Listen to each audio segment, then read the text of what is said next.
let's jump right into it. We're going to start off with California news. Fires, more fires, man. It just seems to be never ending. Fires up in that northern Cali. A new fire along Napa Valley just burns through the winery, forces thousands to evacuate, man.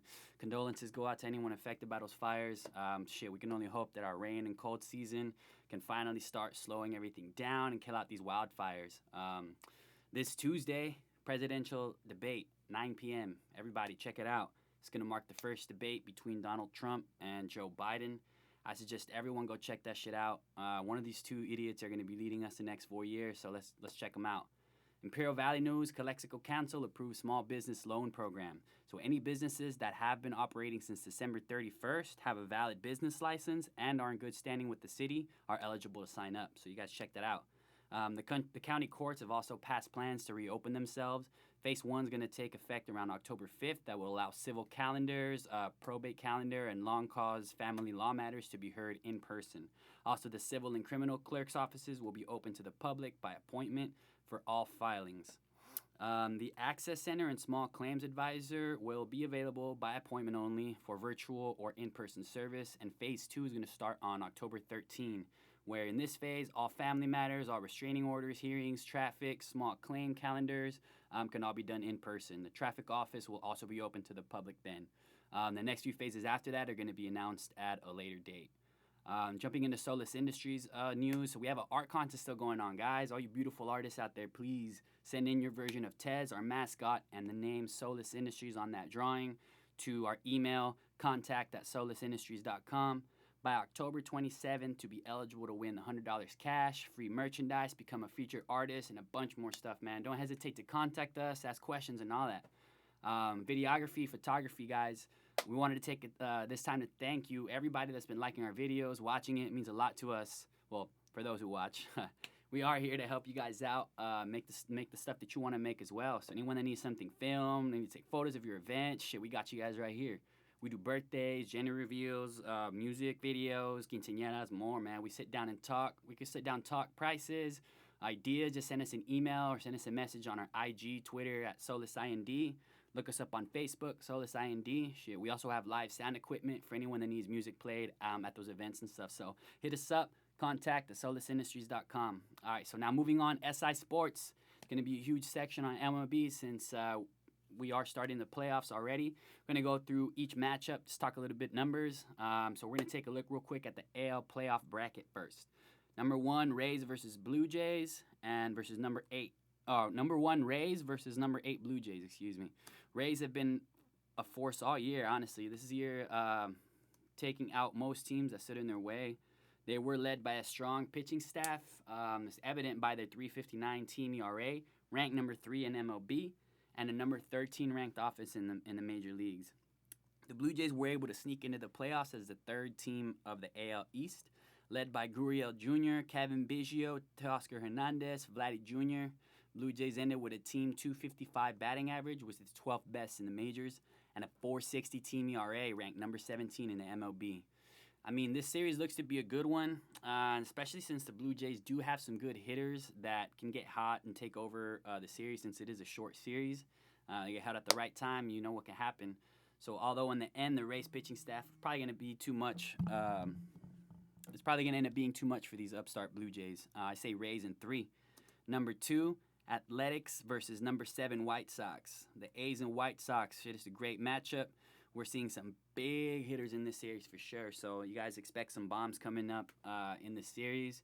We have the A's that led by Mark Canha and an offense ranked number 17th in MLB and number 5 in pitching, led by the lethal 1-2 punch of Liam Hendricks and Chris Bassett, who both are in the top 5 in AL Cy Young conversation. So pretty crazy. Good staff. The White Sox, they're led by the slugger Jose Abreu, number 2 in home runs with 19 in the MLB. Then Eloy Jimenez, Luis Robert, and a solid pitching staff that's headed by Lucas Giolito and Dallas Keuchel. And that pitching staff is ranked number 6 for the White Sox. Honestly, I'm probably going to end up having to go with the White Sox on this one just because of the power that they have. So, Twins versus Astros. Twins versus Astros. This is a prove-it series for the Astros and a chance for the Twins to finally win a playoff game for the first time since 2004 season when they lost the series 3-1 to the Yankees.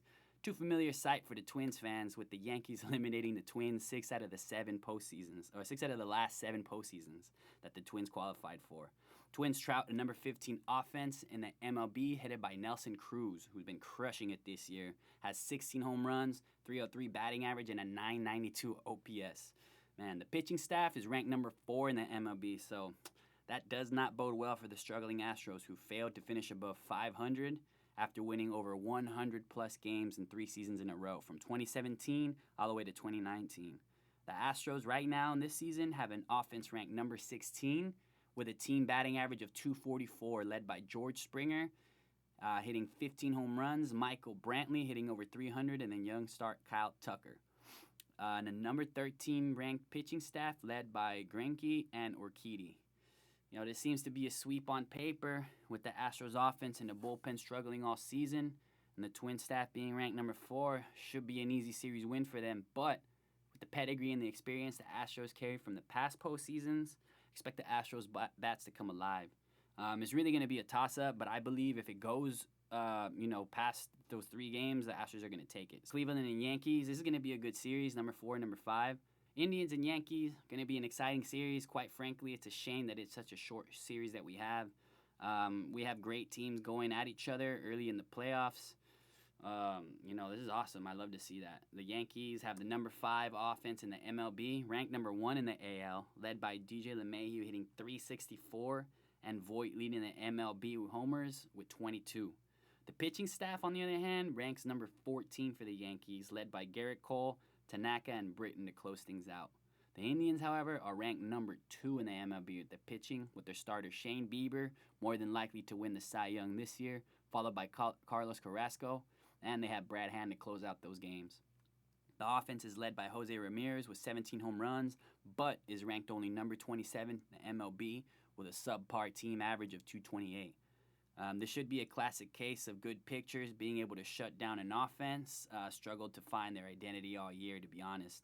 I would be surprised if the Indians don't at least win the first game with Shane Bieber on the mound, but the Yankees have decent arms, and with the lack of offense that the Indians have, it should prove too much of a hurdle for the Indians to handle. I say the Yankees are taking this in 3. So now we're going to move on to the NL. Dodgers, number 1 versus number 8 Brewers. So in the first matchup, man, the NL side of the playoffs is pretty crazy. We got the Dodgers touting the number 1 ranked pitching staff in the MLB with a team ERA of a wild 3.02. Damn, led by Clayton Kershaw with a 2.16 ERA, and the number 2 ranked offense in the MLB with a team average of 2.56. Led by Mookie Betts, AJ Pollock, and Corey Seager, who all have more than 15 homers in the shortened season. The Brewers, however, ranked number 24 in the offense, MLB, and number 11 in pitching with the ERA of 4.16. Brewers really had to fight to get into this postseason, with Yelich struggling all season, hitting just 2.06. And the Brewers pitching staff averaging more than 4 runs a game, not counting the 1 and 2 starters of Brandon Woodruff and Corbin Burns. I see this being a sweep without a doubt. If the Dodgers are the team to beat this year, like everybody's saying, they need to prove it with a sweep right here against the Brewers. Dodgers taking it in this 2. Number 2, Braves versus number 7 Reds. Braves and Reds, this is going to be an interesting series, especially since, like I said, it is a shortened series, so it makes everything kind of interesting. Braves coming in with their offense being ranked number 1 in MLB with a 268 batting average, led by Marcell Ozuna, 18 home runs, and Ronald Acuna Jr. Their pitching is ranked number 15 in the MLB, though. So the Reds, on the other hand, their pitching staff is ranked number 7 in the MLB, who's led by Trevor Bauer at a 1.73 ERA. The Reds' offense, though, is ranked number 19 with an abysmal 2.12 batting average. Series, again, should be one of the easier sweeps in the playoffs, with the Reds not having enough offense to keep up with the slugging Braves. If the Reds win one game, it is going to be the game that Bauer is on the mound, but I don't see this one going past the 3 games. I'm saying Braves in 3.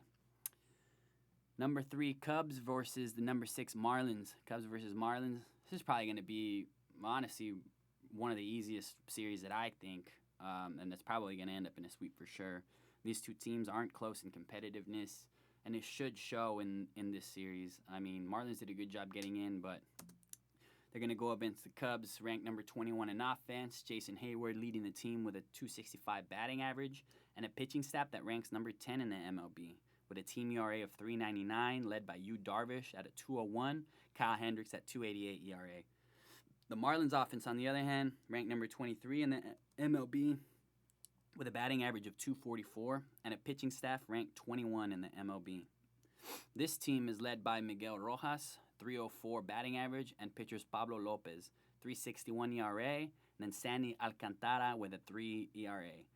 Marlins started out great this year, but like I had predicted in my earlier takes, they fizzled out to the averages, just like mediocre teams, tend to do when it comes to crunch time. I honestly would be surprised if our Marlins are able to even take one game, given their lack of supreme talent on both sides of the field. So, Cubs in 2. Number 4, Padres versus number 5, Cardinals. The Padres versus Cardinals is probably the most important series that people should be keeping an eye out in the NL, especially if you're a Dodger fan. You already know those Padres have been looking crazy good this year. Great surprise, and they're looking to cement their place in history in the playoffs by playing the way that they played at the end of the year. So, Padres offense is ranked number 4 in the MLB, led by Manny Machado at 304, 16 homers, Will Myers 288 with 15 homers, and Tatis Jr. 277 with 17 home runs. Pitching staff is equally as dominant, being ranked number 8 in the MLB, led by Zach Davis 273 ERA, Dinelson Lamet with 209 ERA, and then Mike Clevinger 284 ERA. And then they got Drew Pomeranz at the back end with a 145 ERA. So these guys have been doing real good. Cardinal fans, I would be nervous for you, for sure. Although the Cardinals do have a pitching staff ranked number 9 in the MLB, headed by Adam Wainwright, Dakota Hudson, 277 ERA, and Kwang Hyun Kim with a 162 ERA, which actually happens to be pretty solid. We then get to their offense, which is ranked number 26 in the MLB with a team batting average of 234. And they only have one player, who's Paul Goldschmidt, hitting 304 with 6 home runs. That is over the 270 mark on batting average. Everybody else is under it.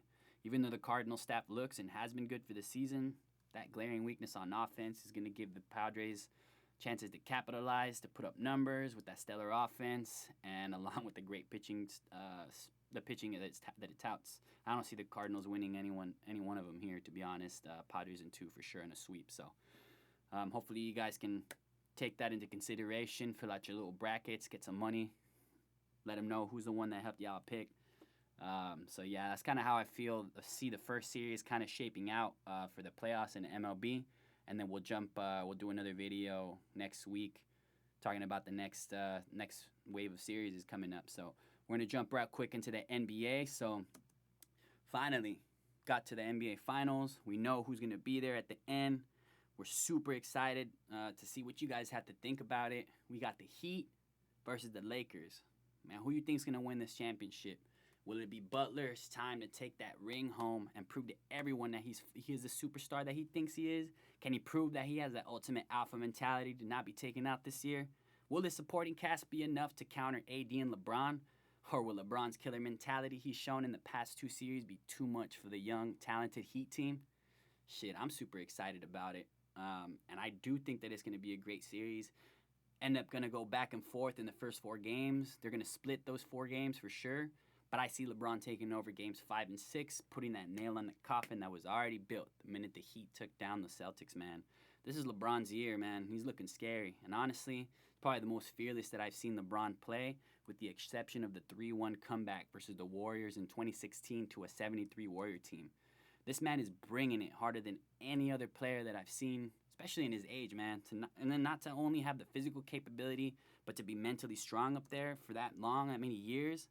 And then put your teammates in a position to better themselves and get better. Like, it's crazy. During these times, too, it's incredible. I may not have been able to enjoy Michael Jordan at his finest since I was young by then. Just watch some highlights. But everyone that gets a chance to watch this man, watch him. He's great, man. He's exuding his greatness, and we all need to tune in at least one game to check out the spectacle that this he's been putting up. We're witnessing history happen in front of our eyes, and we need to give this man credit and the credit that he deserves. A lot of people hating on him, but if he takes out the Heat as I expect him, it's going to go 6 games. Lakers are going to go 4-2, win that championship. What better way to cap it off, to honor Kobe than to get that ring in for the Lakers. So it's good to see. Obviously good for Laker fans, and obviously, good for LeBron and showing everybody that he is the best player in the world still, even at his age. So crazy. I gotta see what that man is eating or something, because I gotta get myself in that shit real quick. All right, so we're gonna jump up to MMA boxing. Paulo Costa versus Adesanya. Not a whole lot to say, besides I was overly disappointed with Paulo's performance. He legitimately had no other plan than to go in, try to swing for the fences, make Adesanya try to stand in the middle and swing with him, and Adesanya was not about to do that, who obviously dismantled the poor guy with easy work.